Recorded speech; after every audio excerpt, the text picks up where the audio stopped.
I mean, that protein leverage hypothesis will kick in and it's like, why am I standing in my pantry at 9 o'clock at night? It's like your body's looking for calories and it's not gonna pick the nutrient dense stuff. It's gonna pick cookies or ice cream or chips. Welcome to the Dutch Podcast, where we dive deep into the science of hormones, wellness, and personalized healthcare. I'm Dr. Jaclyn Smeaton, Chief Medical Officer at Dutch. Join us every Tuesday as we bring you expert insights, cutting-edge research, and practical tips to help you take control of your health from the inside out.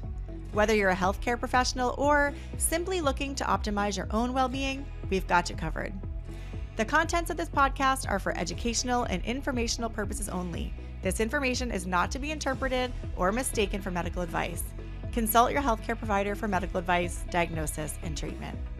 Hi there, welcome back everyone. Dr. Jaclyn Smeaton here, Chief Medical Officer at the Dutch Test, and I'm so glad that you're here for our podcast today with Cynthia Thurlow. I'm really excited for our conversation today, and Cynthia, it's awesome to have you here as a guest. Thanks for having me. I'm really excited. Now, to talk a little bit about today's guest, Cynthia Thurlow is a nurse practitioner, podcast host, author, international speaker. You even had a TEDx talk with over 15 million views. That's mind-boggling. It's a little wild. Really, she's a globally recognized expert across many aspects of women's health, perimenopause, menopause, and intermittent fasting. And we're going to be covering all those things today. So thank you so much for joining me. Yeah, looking forward to it.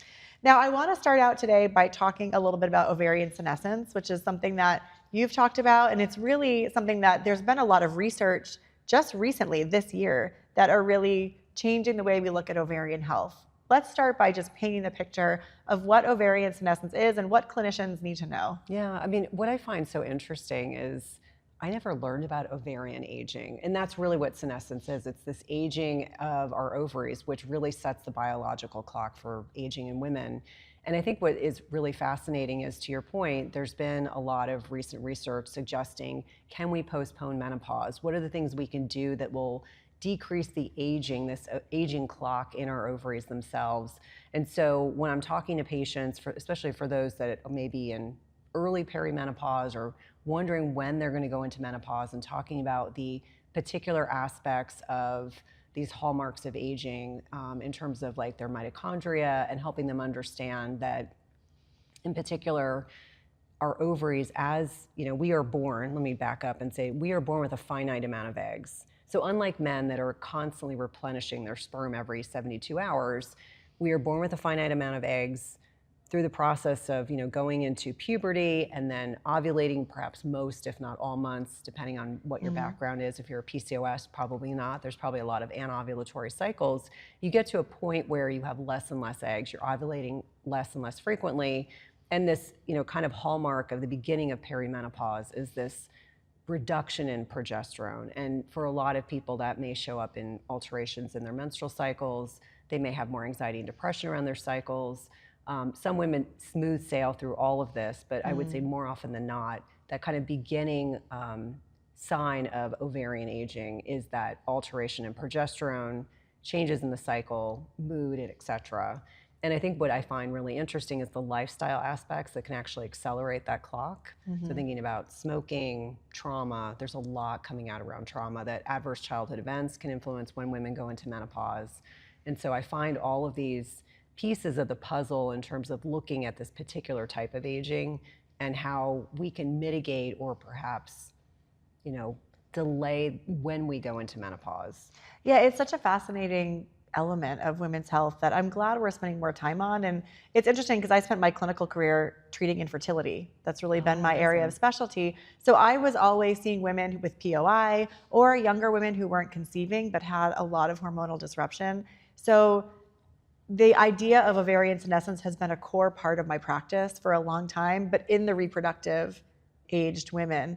And it's really amazing to see this being applied to menopause. And I think even in the field of fertility, integrative providers and even some conventional reproductive endocrinologists are starting to recognize the value of thinking about particularly mitochondrial health when it comes to the ovary. So let's talk a little bit more about that, because I think people don't realize the gonads, the testes and the ovaries, are our richest organ when it comes to cellular mitochondria. Yeah, and it's interesting because if I were to ask the average clinician, they would say the heart, The heart. brain. That's how I learned about it. Yeah. Cardiovascular health. Exactly. CoQ10 for the heart. Yeah, exactly. And so I think for a lot of people, they're surprised to know that it is this incredibly mitochondrial dense ovarian or this organ, and how autoimmune conditions, the trauma piece can all influence the health of our mitochondria. And we know after the age of 40, most, if not all of us, have some degree of dysfunctional mitochondria, not realizing vis-a-vis how does that show up for most women.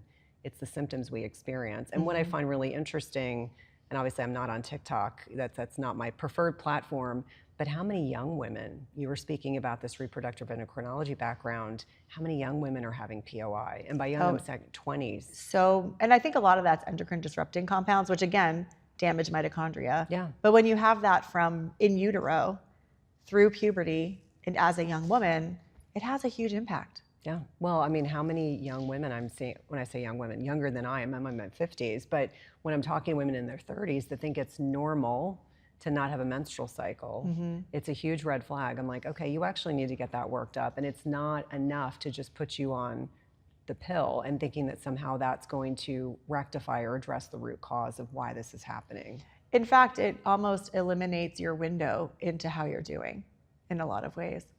You mentioned progesterone, and I really think that's a very important marker because we do see cycle changes oftentimes with younger women whose progesterone is lower than optimal. And I think that's probably, I'm not seeing data on it, but I think that's probably our first sign of poor ovarian health earlier on. And I saw that all the time in practice because those women with low progesterone in their menstrual cycle, which optimal I'd think about above 15. So you're looking at women like 6 to 10, maybe, and a serum level mid-luteal. They are still cycling, but when you're not making enough progesterone, it's a sign of cellular issues. Your corpus luteum is not healthy, your granulosa cells aren't healthy, and really that whole entire ovarian environment is probably a problem. Yeah, well, and I mean, think about how many people, it's not until you sit down with someone and say, have other people in your family had infertility issues? And they're like, oh yeah, my mother needed Clomid to get pregnant, or my sister had trouble getting pregnant. You start to realize there's just genetic susceptibility piece that's also contributing. So you mentioned that women are getting perimenopausal symptoms earlier. Talk a little bit more about that in relationship to ovarian health. Yeah, I mean, certainly what my clinical experience has been is when I'm talking to women in their 30s that think it's normal not to have a cycle, they're chronically stressed. A lot of the young women that I've worked with have been in very demanding careers. Maybe they're young physicians, maybe they're young nurses, maybe they just have a demanding business career, and they don't realize that chronic stress is going to have some degree of impact on their ovarian function. And so it's usually the people that are dealing with mood disorders, they're talking about irregular cycles, infertility issues, not realizing until they try to get pregnant. They're like, oh, I have a luteal phase defect. Maybe they don't know what that is, but when you're looking at a chart, you're like, oh, you actually don't produce enough progesterone. So it's impossible for you to actually be able to get pregnant, sustain a pregnancy. And so those are usually the things that I'm seeing, but a lot of it's the chronic stress, the exposure to endocrine mimicking chemicals, people that have got mild phenotype, thin PCOS, which is about 25% of the population. Those are the women that I start looking at. I'm like, there's something to this. And I think that there's, unfortunately, we are so driven in traditional allopathic medicine. So I have both allopathic and functional integrative training. We're so driven on, not on root cause, we're just addressing the symptoms. So yes, you can give a woman who's not ovulating Clomid to force them to ovulate, but that does not per se fix the underlying issue for why they are not having a regular menstrual cycle or why they're having insufficient progesterone levels. Absolutely. I mean, that's the whole root of functional medicine, and I think when it comes to cycling women, it's even more critically important, especially if they're trying to conceive, because if your menstrual cycle is a sign of your inner health, we care about that inner health being corrected and optimized so that the next generation can take advantage of proper epigenetic signaling and good nutritional status during pregnancy and all those things that matter. Well, and what I think is interesting is, and I will oftentimes say this to women, that your menstrual cycle is a vital sign, equally and supportive and important when we're looking at blood pressure, pulse, temperature, respiratory rate, but most of the traditionally trained people don't see it that way. So There was a young woman I met recently, was 32, hadn't had a cycle in 5 years. Wow. And I said to her, you're like a menopausal female. That's concerning. It's very concerning. So what are the signs that you see most commonly disrupted in that fifth vital sign? Well, I mean, if it's not the irregularity, like they're clearly having, they're having waxing 21-day cycles, 40-day cycles. Perhaps they're having incredibly heavy menstrual cycles, a lot of cramping. We used to tell women, or at least it was my experience, we would be telling women, it's normal to have to take Motrin every day of your cycle. It is completely normal. So very heavy cycles, clotting during their cycles, alterations in mood, like significant, like people who have the severe manifestations like PMDD. I would say that it's also people that are having significant energy issues. They can't get out of bed, they're really tired, they're having sleep problems. But more often than not, it's a lot of mood disorders, a lot of alterations in their heavy cycles. Poor metabolic health is certainly contributory. We know that people that are insulin resistant are more likely to be dealing with ovarian related issues. But that's typically what I'm seeing. But most of my patients are in the perimenopause to menopause stage at this point. I love that you talk about it's normal to take Motrin, or it's normal to have that, because I think that's a really hindering perspective for women. When you talk to your peers and your colleagues and your friends and you hear what they're going through, let's talk more about perimenopause. Maybe it's like estrogen dominant symptoms, breast tenderness, mood changes, sleep disruption, and you think everyone else is experiencing that too, must be normal. But the perspective I think that you bring to the table is that common, which is one thing that we use to say normal, is not optimal. Can you talk a little bit more about that? Yeah, I mean, I think that women in a very patriarchal society, sorry guys. No, I love that we're going here. In a very patriarchal society, women are expected to just grin and bear it. Whether it's heavy cycles, irregular cycles, dealing with contraceptive issues, dealing with infertility issues. Women in particular in that middle age, 35 and up, that suddenly can't sleep through the night. They have body composition changes. They're dealing with because they can't sleep, they can't lose weight, they can't make good food choices, they don't have enough energy to exercise. I mean, they're kind of conditioned to believe like, oh, you're a certain age, so you should just accept it. I certainly heard that. I remember 10 years ago, my GYN was shocked when I explained to her my periods are really heavy, and I happened to be there on my first day of my cycle, and she said, oh my God, your periods are heavy. And I said, I've been telling you this for 2 years. And it was very interesting to me that kind of the go-to is put everyone on oral contraceptives, and we can unpack why I don't ever want women to get the message that reliable contraception is not what I'm not suggesting not to have access to that. But I think that the go-to for so long has been for every menstrual irregularity or problem, the way to fix it is just to give you synthetic hormones. And I think in a lot of ways, I think back to how many patients would have been improved upon if we had just said, oh, you need a little more progesterone. Like let's give you oral micronized progesterone, or maybe we need to add some vaginal estrogen. And yes, younger women can actually deal with the genitourinary syndrome. It is not just something that middle-aged women and older women deal with. So when I'm thinking about women that are at great risk for alterations in cycles, mood, and all of these things, like these constellation of symptoms, it's identifying that suffering is optional. We do not have to suffer at any point in our lives, but I think we have to have clear-cut communication with our patients. We need to be asking the questions because they may not be comfortable to say, I'm having painful sex, or I can't sleep through the night, or my cycles are so heavy I bleed through my scrubs. Like how many of my patients would say, I saturate a pad and a Super Plus tampon in an hour. I'm like, that is valuable information. Like we need to be asking, how much are you dealing with? Or in the pain piece, like undiagnosed endometriosis, which is so common, which we now recognize as an autoimmune condition.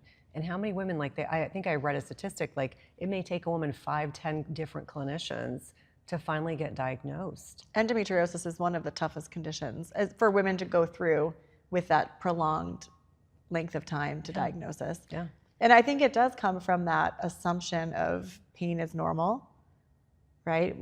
Particularly when it comes to menstruation. And we get to that with perimenopause and menopause, that having symptoms, having hot flashes is normal, having vaginal dryness is normal. And again, it's that normal versus optimal piece that's so critical to separate. Well, and I think that, unfortunately for a lot of people, they've been gaslit for a long time. They feel like their needs aren't being met. I think we subjugate our needs as women because we're taking care of everyone else. And yet, I think that there's growing awareness around what is considered to be normal or optimal versus what is considered to be pathologic, what really requires women to ensure that their concerns are being addressed.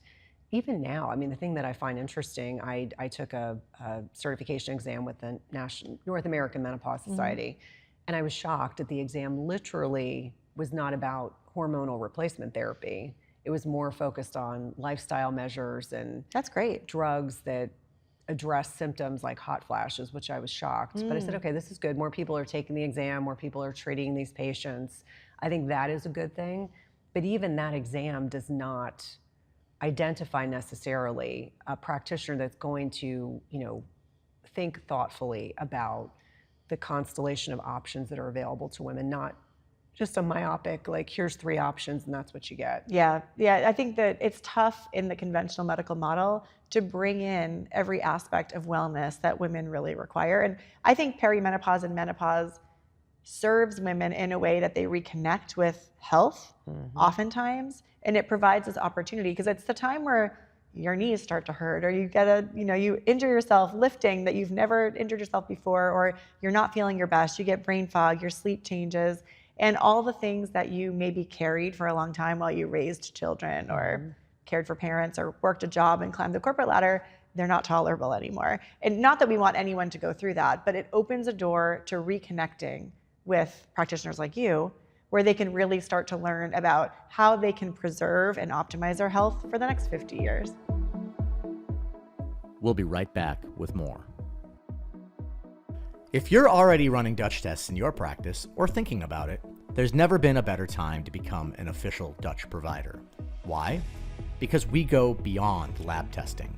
Our provider community gets exclusive access to clinical education, in-depth report interpretation training, monthly case reviews, and one-on-one clinical support. Whether you're just getting started or looking to sharpen your functional hormone expertise, we give you the tools to grow. Join thousands of providers already making a difference. Visit DutchTest.com today. Welcome back to the Dutch Podcast. Well, I always say the word pause is very important. I mean, it is a time to not only get reacquainted with yourself, but also identify, like, what's working for you? What is no longer working? Like, I was such a people pleaser, and I think as estrogen declines in our bodies, we lose that, or we should, because so many of these hormones influence our bonding and our, the way that we interact with, men or women. And then all of a sudden, when we have alterations in these hormones, all of a sudden it impacts not just the hormones themselves, but the downstream effect in neurotransmitters. And I think for a lot of women, they find they're like, oh, I don't want to be agreeable. I don't want to tolerate this anymore. Right. I want more boundaries. I want to be able to say no and do it comfortably. And this is no longer acceptable. I'm sure you've sat across from many women who've made some pretty tremendous life changes during this time. They have. I mean, and it's not just things like as large as like a divorce or they changed a job, but for a lot of people, they've changed careers. They've decided that what they were doing before is no longer serving them, or they've take up a hobby and they find that becomes a new interest for them. And so I think in a lot of ways, perimenopause and menopause give us the opportunity to really figure out, like, what do we really want to do? Because we've been so focused on everyone else for most of our adult lives. Yeah, I mean, it can be beautiful in that way. Absolutely. So what strategies do you rely on to really help women reclaim their health in midlife and beyond? Talk us through the most important buckets when you think about what you need to provide to a woman. I mean, it has to start with lifestyle. And I jokingly will tell patients, because most women that come to me are weight loss resistant and they're like, I want to lose weight. I'm like, okay. The first thing we need to work on is your sleep. Like, it is not normal to not sleep through the night. It's not normal to have trouble falling asleep or staying asleep. If that happens once a month, then I don't worry about it. So sleep is foundational. Really addressing stress, because for a lot of these women, in particular, I just see a lot of women who had quite a bit of adverse childhood events as children. The research is pretty solid about how that influences not only autoimmune conditions, but also weight loss resistance, metabolic disease, eating disorders, a whole slew of constellation of things. So if women have not dealt with their stuff, that is important. So whether it's with a psychologist, a psychiatrist, a therapist, a Reiki practitioner, like, you have to deal with your stuff, because it will come, it's almost like reflux. It'll just keep coming back. Nutrition is really important, and that comes back to nutrient-dense whole foods. And for a lot of people, most Americans are eating, 8 to 10 times a day. It's helping them understand like you are much better served having 2 to 3 meals a day, whether you choose to intermittent fast or just have 12 hours of digestive rest. Critically important. Obviously strength training, because sarcopenia, this muscle loss with aging, isn't a question of if, but when. It will definitely be there. And the more muscle mass we maintain, the healthier we will be long term. I think also with that is that psychological component. When I talk about stress, it's also, making sure that you're doing things that you feel fulfilled. That oxytocin boost, I think we think about it as this, it's a bonding hormone, whether you're hugging your dog, your kids, your significant other, orgasms, all these things, helping people understand that oxytocin will actually reduce cortisol. And then the other things that come into it is, just doing things that bring you joy. If there, it goes back to the boundary piece. That's kind of foundational. And then it's targeted supplementation, hormones when appropriate. But most of the middle-aged women I'm seeing, it's thyroid, it's estrogen, it's progesterone, it's testosterone in most of them, and then layering into different things, peptides if that's appropriate for them. Obviously GLP-1s are having a big moment, appropriately so. And the research is starting to look really compelling about the utilization of concurrent HRT and GLP-1s, getting benefits from both. They potentiate each other. Particularly in women. And women tend to do very well on GLP-1s, even in back-to-back studies with men, which is great. Yeah, really interesting. What lifestyle strategies or lifestyle changes make the biggest impact for women at this time? Oh, I would say without a doubt, I think strength training, number one. Can we talk about that a little bit too? Because I think strength training has a health benefit, of course, to prevent sarcopenia, maintain muscle mass. But what's been your experience? I know mine, but I'd love to hear yours. When women start strength training, other things in their life change. Yeah, well, the confidence boost. They feel better about themselves. They tend to make better food choices. They fuel their body differently. They sleep better. They manage their stress better because they start to see exercise as an outlet for stress reduction. And they start to understand like, oh, if I'm really concentrated on building and maintaining muscle, I have to eat differently. We grew up in a time when thin was in, and the thinner the better. That was definitely the fewer calories the better. Yeah, fat-free nonsense. I grew up in the 90s, and so I laugh about all that. But I think now there's so much of a focus on being strong, and I think that's so important. Like I don't know if this happened to you, but during the pandemic, when I saw my parents after the pandemic, I was like, gosh, they got really frail. And you just realize that, the inability to be able to be strong, not just now, but thinking about like we're building strength now so that we aren't falling in our 70s, 80s, and 90s. Yeah. And I think for a lot of people, not to mention the cognitive benefits, but I think for a lot of people, probably those that are not healthcare practitioners, I've taken care of thousands of patients who couldn't get off a bedside toilet in a hospital because they just had lost so much muscle mass. And these are people that are middle-aged. I was like, you are the person that will then become frail. Frailty leads to falls. Falls lead to bad things, lead to broken hips, they lead to head bleeds and all sorts of other complications and a loss of independence. So to me, when I think about the most important thing about strength training, it's like ultimately long-term, we want to maintain our independence for as long as possible. Yeah, I think it's hard for people to think that far ahead. Yep. And until you care for someone, my grandmother fell and broke a hip, and then she went into the rehab hospital and had surgery, and she just never fully recovered. Yep. And I was in medical school when that happened, so I have a very acute example in my life that leads me to say, I don't want to go down that path. Yeah. And I also think the maintenance of hunger is critical. I think about even my mother and father who are healthy weight, their food intake is so low because their hunger is low, and that's because they're not lifting and exercising, and you need to really maintain that. And the earlier you start, the easier it is to build muscle. Yeah, the better off you're going to be. And it's funny that you bring up hunger because I see a lot of patients in their early 40s that'll start saying to me, I used to be so much hungrier. And I'm like, that digestive fire, we really have to be thinking about, is it a muscle mass issue? Is it concurrent, is your motility changing because of this alterations in progesterone and estrogen? Is this because you need hydrochloric acid? Is it because you need digestive enzymes? There's so many pieces to that, but the lack of hunger, it really begets this, there's a metabolic shift after the age of 60, but it's helping people understand, like, if you're not hungry, that in and of itself is a problem. Like, we want to be hungry. Yeah, it's showing you your metabolic rate is probably very low. When you're not requiring that, because hunger is a signal that you need more calories. You want to have that from activity and to maintain that digestive fire, like you said. Absolutely. Where does fasting fit in? We couldn't let you off the podcast without talking about that, because that's something that you've really kind of made a name for. And I think people have a lot of questions, particularly around fasting in women, because there's not as much data in women as there is in men. What's your perspective on it, and how has that changed over the last 5 years? Yeah, I mean, it's such a great question. I still believe in the strategy. It's one of many strategies. It's not the only strategy. But I think I have gotten more conscientious about ensuring that the communication is as follows. Can you get in enough protein in your feeding window that you're eating no less than 100 grams of protein a day? And for a lot of my patients, they're eating 50 grams a day, 40.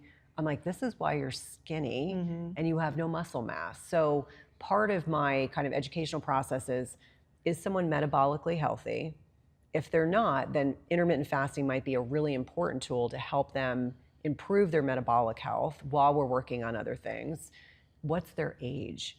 I don't want my 25-year-old thin, physically fit female who's at the peak of her fertility. I do not want her fasting every day. Maybe they're fasting once or twice a month. That's very different than a 25-year-old with PCOS who's obese, who probably would benefit from some degree of fasting during the follicular phase when estrogen predominates versus the luteal phase when progesterone predominates. And that's when I will tell everyone to kind of back off on fasting. The term digestive rest is 12 hours of not eating a day. Now, even my teenagers can do that. So I will oftentimes say, number one, what life stage are you in? Are you peak fertile years, perimenopause, or menopause? Number two, if you are still menstruating, where are you in your cycle? Number three, are you metabolically healthy? And I know this seems like it's a little bit convoluted, but that's the algorithm that I go through. And it's also having patients track their macros. I am not judging. Let's track your macros for a week and see how much protein you're eating. If you're not eating at least 100 grams, then that's the first thing we need to work on before we even start pushing fasting. But everyone can do 12 hours of digestive rest. And I think that needs to be, that's very much in alignment with circadian biology, very much in alignment where our insulin sensitivity is stronger and more prevalent in the morning and kind of ebbs and flows throughout the rest of our day. Not eating 2 to 3 hours before bedtime. Those are consistent things that everyone can do, but it's always in the context of where are you life stage wise? Are you someone that's already not metabolically healthy? Where are you in your cycle? And then the other thing is, quite transparently, one of the things I got very concerned about when intermittent fasting really was having a big moment, 2009, 2020, 2020, was a lot of people were hiding their latent eating disorders behind intermittent fasting. And so I never want that to be the message. I'm not telling patients not to eat. It's be thoughtful and methodical about what you're doing. And if you're someone that has had a latent eating disorder, probably not the right strategy for you. Can you talk more about the term digestive rest? Because I think there is, one of the foundational elements of fasting is that it's good for the digestive system to not be working all the time. And I think about when I was in school, our nutrition program taught eat every 2 to 3 hours, right? Which is the opposite of digestive rest. And the idea was maintaining blood sugar balance.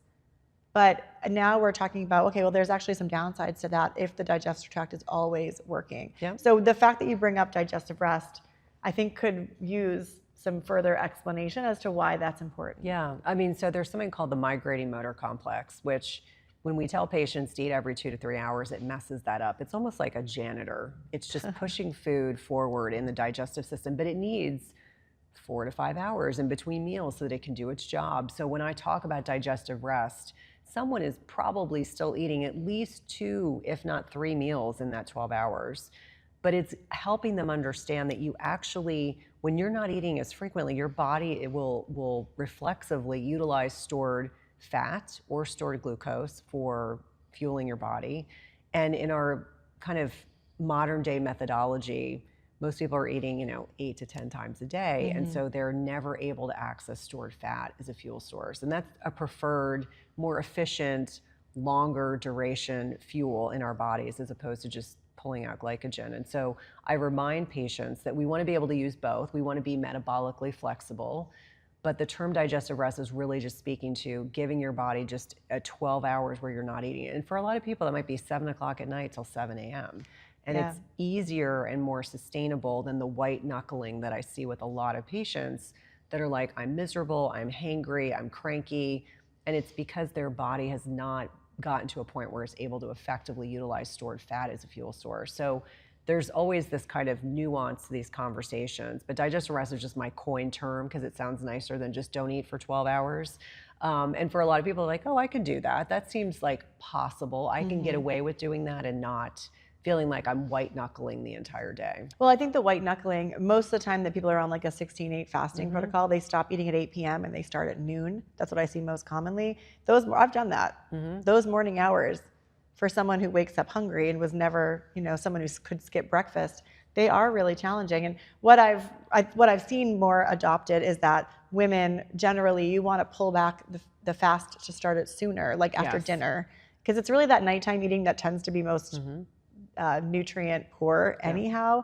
So, pulling that back to dinner time, and then by the time you wake up at 6 or 7 in the morning, it's time to eat. Yeah, and it's also that protein leverage hypothesis that I talk about a lot, where if you're not getting your protein needs met during the day, and in the setting of, this is someone that would be in late perimenopause, menopause, high follicular stimulating hormone, low estradiol, I mean, that protein leverage hypothesis will kick in, and it's like, why am I standing in my pantry at 9 o'clock at night? It's like your body's looking for calories, and it's not going to pick the nutrient-dense stuff. It's going to pick cookies or ice cream or chips or some other thing that's not going to help your body composition goals. Right. My kids have taken an affinity to Greek yogurt, thankfully. Oh, I'm trying good. to teach them young. Even my teenage boys, they're going with better snacks at night, which is great. Yeah, well, we have, in my house, it's first dinner, second dinner. Oh, so okay. it's I now have an 18-year-old and a 20-year-old. And so for them, it become, well, the 20-year-old's in college, but the 18-year-old is like, I sit down with my mom and dad and have dinner at 6, and then at 9 o'clock at night, I'm making 2 pounds of ground meat and putting it over rice. And that's like his next thing that he does. Feeding teenage boys is its own job. Yeah, it totally is. It's expensive. It's so expensive. So how do you work when you're dealing with women that are coming in with perimenopausal and menopausal symptoms? What are the things that you look for that really help you guide kind of building the optimal treatment plan for them? Yeah, I mean, I think first of all, it's getting a good history. I would be the first person to say to anyone that there are some similarities to plans that I create, but it's ultimately get a really good history, because that is what allows me to say, what's the first thing we need to deal with? I think it's also ensuring that you're creating, depending on the motivation of the patient. Some people are just they're ready to do an appointment. They're not ready to make all the changes. So you give them a couple small sustainable changes that they can do, so that then it spirals into other things. But I think it's getting very clear about what the patient's goals are, getting a really good history, getting really clear about what are they interested in, because I know that I'm going to talk to them about hormone replacement therapy, but they may not be ready for that. So it's what are they ready for? What are they willing to invest in? I have some C-level clients, and they're like, I need a referral for someone who can come in and prep food for me. I need someone that can come to my house and be a personal trainer. I'm like, all right, what are the obstacles that we have, and what can we do around that so that we can ensure that you're successful?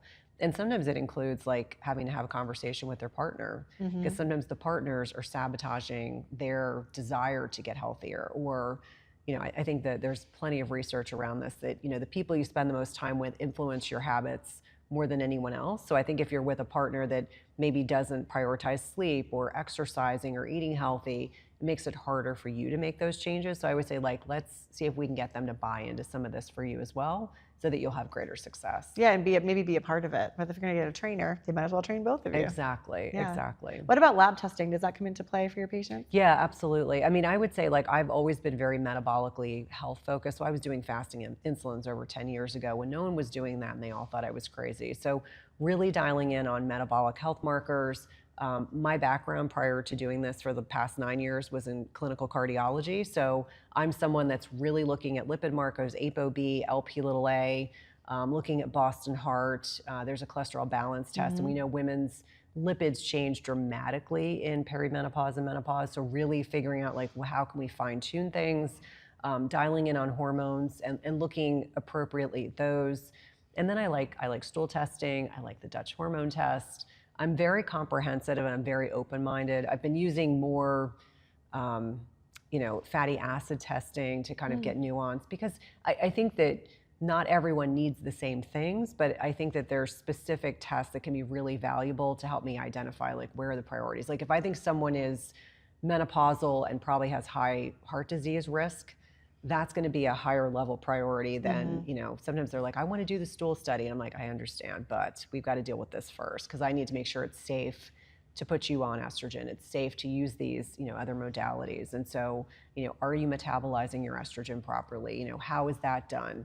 What's your cortisol doing? Like being able to look at that comprehensively. So testing is absolutely important. And I think because of my kind of allopathic background, I see things from both sides. So I know that, there's clearly, if we want to really look at AI generated, looking at cardiovascular risk versus, a CAC or, a CIMT or any of these other testing modalities. So I tend to get pretty granular, and it's usually dependent on what's up with the patient, what are their risk factors, and then, what are they interested in doing? Because let's be transparent, sometimes these tests are out of pocket, and so sometimes we're doing a test, maybe we do everything all at once, and other people are like, I want to do one test every couple of months. And I'm like, we can work with that too. So it's really flexible based on what the patient needs. That's great. Well, this has been an awesome conversation. I wish we had more time to sit down together because there's so much else I'd love to cover with you. But thank you so much for making the time to join us here today. We've learned a lot. We've talked a lot about fasting and reproductive age women, postmenopausal, perimenopausal women. And I really love and admire the comprehensive approach that you take, and really the ability to make sure that you're using that midlife time to screen for risk factors for the future, to address things that might have been happening from the past, and really help a woman live her best life. Thanks for having me. Yeah, thank you. Thanks for joining us on the Dutch Podcast. Join us every Tuesday for new conversations with leading functional health experts. If you like what you've heard, be sure to like, follow, and subscribe wherever you get your podcasts.